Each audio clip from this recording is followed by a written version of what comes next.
Wir sind angekommen im dritten Teil der Ideallinie auf der Nürburgring Grand Prix Strecke, gemeinsam mit Andi Gülden und Benjamin Leuchter. Zum Michael Schumacher S. Auch da so ein bisschen die Besonderheiten, diese superschnelle Bergaufschikane. Du hast plötzlich wieder Curbs.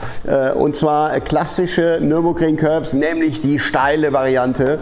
Und da muss man natürlich aufpassen, wie reagiert mein Auto, wenn ich den Curb mitnehme.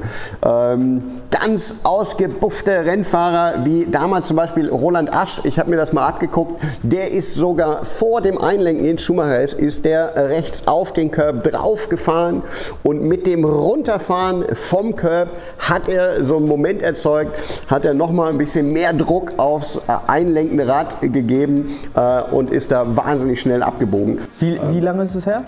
Das ist schon ein bisschen länger her, ja. Roland, begnadeter DTM-Kutscher damals hier am Ring. Das war wirklich schön mit anzuschauen. Das geht aber auch nur wirklich, wenn das Auto das auch mitmacht. Mit einem Formelauto kann man sowas komplett vergessen. Da läuft man eher Gefahr, dass einem sogar das Rad abreißt. So steil sind die Curbs. Mit einem Tourenwagen kann man mal was probieren.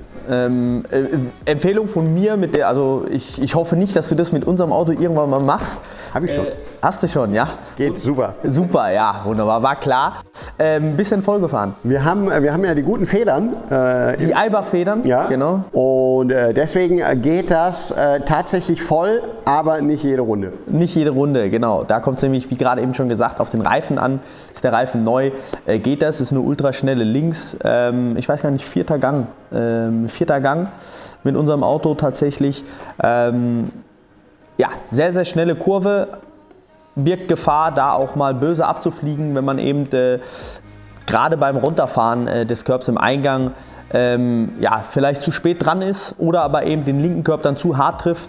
Ich persönlich fahre immer an den ersten Curb im Schumacher S fahre ich ran, fahre da aber nicht drauf, weil das einfach immer Unruhe ins Auto bringt. Und deswegen gibt es da auch wieder verschiedene Varianten. Der zweite Curb oben, der flache, den kann man, glaube ich, mit jedem Auto, sogar mit einem Formelauto, easy überfahren oder befahren. Da sollte eigentlich nichts passieren.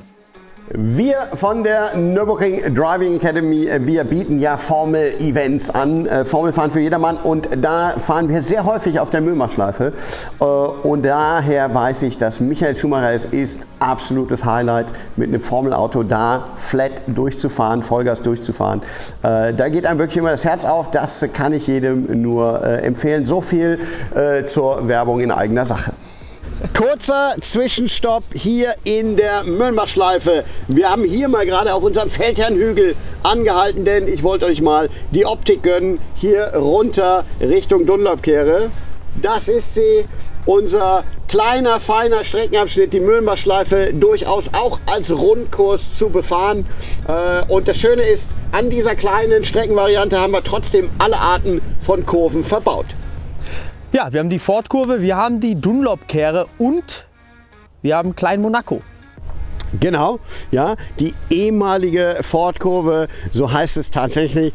Und Klein Monaco, das sind natürlich nicht die offiziellen Namen, aber Klein Monaco, das ist wirklich das Pendant zur Kurzanbindung. Und das ist ein Geschlängel durch Leitplanken hindurch und deswegen die Namensgebung von uns, Klein Monaco. Ich glaube, das passt. Sehr anspruchsvoll, denn es geht so ein bisschen über ein paar Bodenwellen den Berg hinauf. Man fährt so blind über eine Kuppe hinweg. Kann man oben das Auto noch mal kurz anpendeln und dann quer wieder zurück auf die Grand Prix Strecke fahren. Das war's mit dieser Folge von der Ideallinie auf der Nürburgring Grand Prix Strecke. Wenn ihr keine Folge mehr verpassen wollt, dann abonniert den Kanal.